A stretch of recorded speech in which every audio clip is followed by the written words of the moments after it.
Al inicio de la película se puede ver una estructuración de los roles.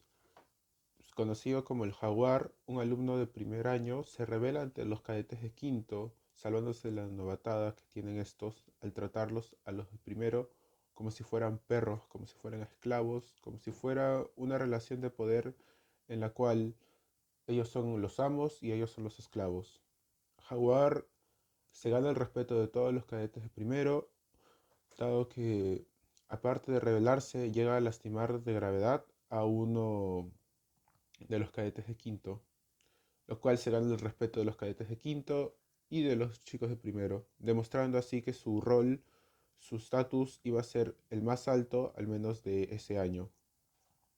Seguido de esto, conocemos al esclavo. Al contrario del jaguar, tiene un rol demasiado bajo, incluso peor que bajo, tratado como todos, como si fuera, bueno, tiene el apodo, el esclavo, que siempre está supeditado a las órdenes de los demás, siempre está supeditado a los gustos de los demás, los caprichos de los demás, no tenía derechos a nada, no tenía beneficios en ninguna parte, siempre era el abusado y el marginado. Conocemos también al poeta, un chico que también rompe el estatus que tiene el esclavo y lo trata a él como si fuera una persona normal. Incluso lo llega a ayudar en una parte a robarle un saco para una salida que tenía. Se pueden apreciar diferentes cambios dentro de estas estructuras. Incluso podemos llegar a ver, bueno, este cambio se va a realizar más adelante, pero el círculo, que son cuatro jóvenes formados por, obviamente, el cabecilla de primero, el jaguar, con Boa, Rulos y el Serrano, que son aquellos que son los encargados de traspasar las respuestas de ese examen, encargados de pasar cigarrillos, alcohol, revistas pornográficas, etc. Ok, muchas gracias. En esta película, debido a que se sitúa en un colegio militar, siempre van a existir diferentes roles y estatus que permitan relaciones jerarquizadas en una gran medida. En mi opinión, uno de los efectos y ejemplos más graves de estos fue cuando ocurrió la muerte del esclavo, donde las autoridades del colegio lo responsabilizan a él mismo por su propia muerte, diciendo que se había enredado con su propia arma y se había disparado. Sin embargo, existe el conocimiento de que esto no ocurrió así, ya que se vio que el disparo vino de atrás del fallecido. Las autoridades hacen uso de su estatus para encubrir una injusticia, con la excusa de que querían evitar escándalos. Al hacer esto están aprovechándose de su jerarquía, hablando de las autoridades del mismo Leoncio Prado. Bueno, cuando en realidad se les había encontrado como responsables a Gamboa y otros oficiales por no haber sido cuidadosos con sus acciones, permitiendo que el alumno muera. A través de la película nunca se averigua quién realmente mató al esclavo, pero es un gran ejemplo de las relaciones jerarquizadas y cómo estas tienen un gran efecto, especialmente en las personas de lo más abajo de la jerarquía. Como ya mencionaron antes, en la institución, entre los alumnos y oficiales de la institución, sí existían diferencias de roles realmente marcadas, principalmente por roles marcados entre alumnos de los diferentes años. Por un lado, los alumnos de grados mayores tenían una actitud dominante sobre los menores y abusaban de ellos, agrediéndolos de forma física y verbal. Este círculo era donde la mayoría de alumnos quería llegar, pues porque eran los que estaban más respetados, era como un objetivo para algunos de ellos, para la mayoría realmente. Por otro lado, estaban los menores, que tenían un grupo que dentro de ese grupo también existía una diferencia de roles, pues en ese grupo, en ese círculo, había un líder y era el que les enseñaba a defenderse de sus agresores, bueno, que eran los alumnos mayores. Esos roles preestablecidos ya por costumbres antiguas llegan a cambiar por un momento cuando el jaguar logra derribar a un estudiante mayor. Entonces, todos estos estudiantes de grados más altos dejaron de molestarlo y le quitaron su apodo. Este es el único cambio, pues se evidencia en la manipulación del coronel para cambiar la versión de la muerte del esclavo. Esta manipulación fue para que no se manchara el nombre de la institución, que las cosas seguían ciertamente igual, porque si bien el teniente Gamboa no estaba de acuerdo con que las cosas se manipularan de esa forma, no podía hacer nada, ya que simplemente el coronel estaba por encima de él y así se evidenciaba que las cosas no habían cambiado y seguían totalmente igual en cuanto a los roles y el nivel de autoridad de, de los distintos personajes de esta obra. Como anteriormente mis compañeros han mencionado, desde el comienzo de la película, a los cadetes jóvenes se les denomina como perros. Esta es una forma de desprecio hacia ellos y esto lo podemos ver en la actualidad. De igual manera, yo estaba pasando por Miraflores y justo había una constructora. Y bueno, estaba el ingeniero y estaban los albañiles, ¿no? Es el equipo de trabajo.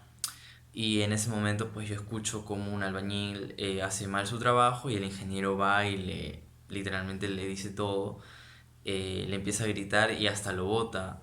Y esa manera de desprecio, esa manera despectiva de minimizar porque tú no tienes nada y yo sí, yo tengo el poder, hace que en la sociedad pues se vea mal influenciada en estos casos.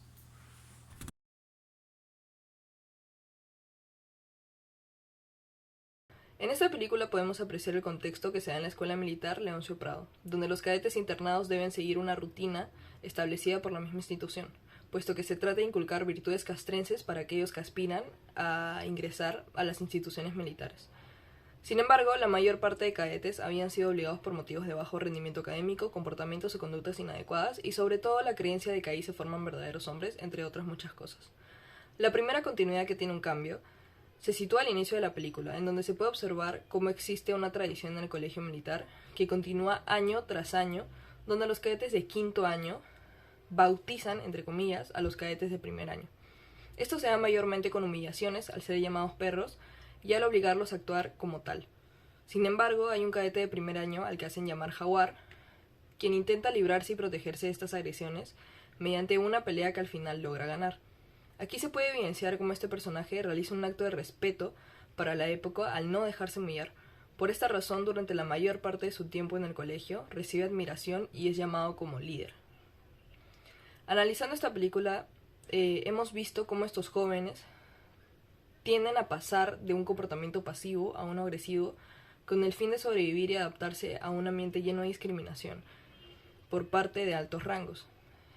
Es aquí como más adelante cada persona lleva un apodo característico a sus actitudes o pensamientos que los demás puedan percibir. Lo segundo que se puede observar es cómo siempre tratan a uno o a varios de débiles o cobardes. Esto probablemente está acompañado de un pensamiento machista y retrógrado, ya que en la época de esa sociedad había una lucha constante con ser llamados valientes, adjetivo que venía con muchas creencias por detrás, entre las cuales se encuentra ser rudo, saber pelear, insultar, tener un carácter autoritario y sobre todo minimizar o pisotear a los débiles. Básicamente características que en ese entonces eran consideradas masculinas. Por este pensamiento es que vemos cómo el jaguar y los demás cadetes de la sección están constantemente fastidiando a Ricardo Arana, al que hacen llamar el esclavo. En este punto de la historia, vemos cómo Alberto no sigue con este círculo agresivo y por el contrario se hace amigo del esclavo. Tiempo después, este le confiesa que está enamorado de Teresa, una chica que vive cerca de su casa, con la cual tenía una salida pendiente, a la que no pudo asistir, ya que lo descubrieron pasándole las respuestas de un examen a Alberto. Por ello, es castigado y debe quedarse el fin de semana, así que le pide a Alberto que le dé un encargo a Teresa. Sin embargo, a pesar de que es su amigo, este no duda en querer acercarse a Teresa con otras intenciones. En este punto, podemos evidenciar que el protagonista en realidad sigue viendo al esclavo como un hombre débil, ya que le es desleal con la chica que le gusta. La tercera se puede evidenciar en cómo los cadetes empiezan a distribuir ilegalmente dentro del colegio diferentes productos de consumo o entretenimiento, entre las cuales está el licor, los cigarros, revistas, cartas de casino, dados, entre otros. Estas probablemente hayan sido vivezas que se realizan desde hace mucho tiempo, pero que recién podemos ver con la generación de cadetes que nos muestra esta película. En lo que todos disfrutan de este acto ilícito normalizado entre ellos, ya que incluso los brigadieres de sección son cómplices de estos hechos. Aunque conforme pasa la historia esto cambia, ya que vemos cómo el protagonista delata estos actos por la injusticia y rabia que siente con la muerte de un amigo al pensar que Jaguar es el responsable.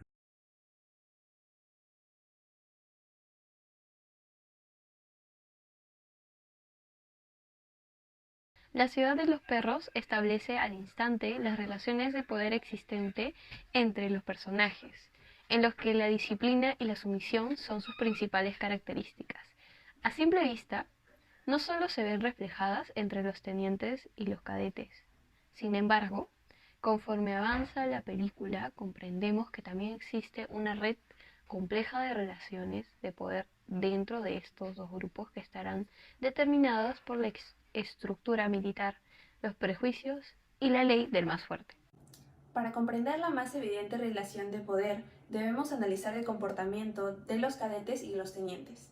Los militares mantienen y respetan los roles establecidos dentro de la estructura militar. En otras palabras, se trata de una relación de subordinación en la que puede existir la sumisión de una persona de rango inferior hacia una de rango superior. En la primera aparición del teniente Gamboa, se refleja cómo los cadetes reconocen su autoridad y se retiran rápidamente de los baños para dirigirse a la formación. En esa misma escena, el teniente Gamboa le ofrece 2 opciones a 3 cadetes como correctivo a su falta de puntualidad.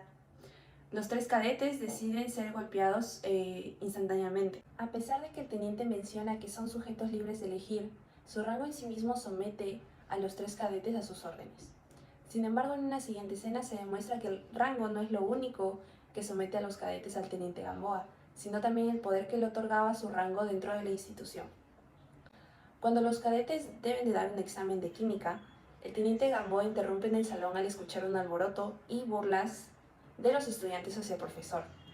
Automáticamente los cadetes obedecen las órdenes del teniente y realizan 20 ranas como castigo. Muchas veces suponemos que la escuela es un lugar donde los profesores reafirman su poder hacia los alumnos. No obstante, la rebeldía de los cadetes demostró que fueron capaces de destruir esta relación de poder. Esto se debe a que no es suficiente con establecerse dentro de un rango superior, sino también es necesario reflejar el poder obtenido a través de las acciones. Es por ello que esta rebeldía no se dirigía directamente hacia el teniente, debido a que su poder disciplinario estaba construido por correctivos, castigos y también violencia. Alberto, el poeta, Ricardo, el esclavo y el jaguar, los personajes principales de esta película y los nuevos cadetes del Colegio Militar Leoncio Prado, junto a sus compañeros, son obligados a ser parte de un rito de iniciación al cual los alumnos llaman el bautizo. En este, los alumnos de secciones superiores obligaban a los estudiantes de secciones inferiores a actuar como perros utilizando la violencia y el trato denigrante. A diferencia de Alberto y Ricardo, quienes aceptaron su rol de sumisión, Jaguar se ve obligado a desempeñar el papel de supervivencia del más apto, ya que comprendía que en ese lugar se valoraba la jerarquía y las relaciones de poder. Se convirtió en el único cadete que no permitió ser sometido por sus compañeros de rangos superiores. Y para demostrarlo, utilizó la violencia como método de defensa. De esta manera, sus acciones le otorgaron el poder necesario para someter a su cuadra y formar el círculo, por el cual obtuvo diversos beneficios a través del miedo, como el respeto, la lealtad y protección de su cuadra. A pesar de que sus compañeros tenían la libertad de resistirse, decidieron someterse debido a las consecuencias que conllevaba no tolerar sus demandas. El poder también le otorgó al jaguar la oportunidad de comercializar artículos ilegales dentro de la escuela como cigarrillos, alcohol, revistas, entre otras cosas. La forma pasiva de la cuadra de oponerse a sus tenientes y las normas del colegio militar fue por medio de la adquisición de estos artículos. Sin embargo, luego de la muerte de El Esclavo, durante la última campaña del año, Ricardo acusa al círculo de vender estos artículos a sus compañeros de la cuadra y el jaguar por el asesinato del esclavo, a quienes molestaba constantemente y obligaba a ocultarse para no ser agredido. A pesar que el jaguar admite vender los artículos ilegales, niega ser el culpable de la muerte de Ricardo. Más tarde, el jaguar y Alberto, el poeta, se agreden físicamente luego de que Alberto confesara que él fue el soplón. No obstante, el jaguar no lo delata frente a sus compañeros de cuadra y por medio de un malentendido que inicia a partir de tal acto, surge la resistencia de la cuadra ante el jaguar mientras gritan al unísono soplón. En este momento se ve reflejado la oposición de la cuadra ante las acciones traicioneras que suponían que el jaguar había cometido. La película demuestra que aquellos con poder definían al resto. Sin embargo, no solo el jaguar llamaba a sus compañeros maricones. Por el contrario, era un término común para definir a los hombres que tenían un patrón de comportamiento distinto al que se consideraba normal y que aquellos que eran definidos de esa manera se encontraban en un rango inferior a quienes no se les adoptaba de esa manera. Por último, las relaciones de poder también se presentan dentro del ambiente laboral del teniente Gamboa, pues según la estructura militar, él debe mantener una actitud de subordinación con su mayor y su coronel. No obstante, el teniente Gamboa realiza un informe luego de escuchar las declaraciones de Alberto. Este informe, donde se declaraba a el jaguar sospechoso por la muerte de Ricardo, no logra ser público, ya que el teniente se encontraba en una posición en la que debía recibir la confirmación no solo de su mayor, sino también del coronel, para continuar con las investigaciones. Durante la conversación con su mayor, expresa firmemente su oposición ante la explicación de la muerte de Ricardo.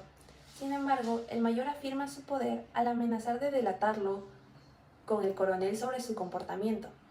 La diferencia de poder entre estos dos personajes se refleja en cómo uno puede perjudicar la carrera del otro con más facilidad debido al poder que le otorga la institución. Es por ello que quien debe retirarse del Colegio Militar Leoncio Prado no es el mayor, sino el teniente Gamboa, por no cuidar los intereses ni la reputación de la institución, así como discutir con sus superiores. Es el teniente Guarina quien le hace presente la diferencia de utilizar el poder contra sus cadetes y contra sus superiores, con la siguiente frase: las lecciones no se les da a los superiores, sino a los subalternos. Gracias.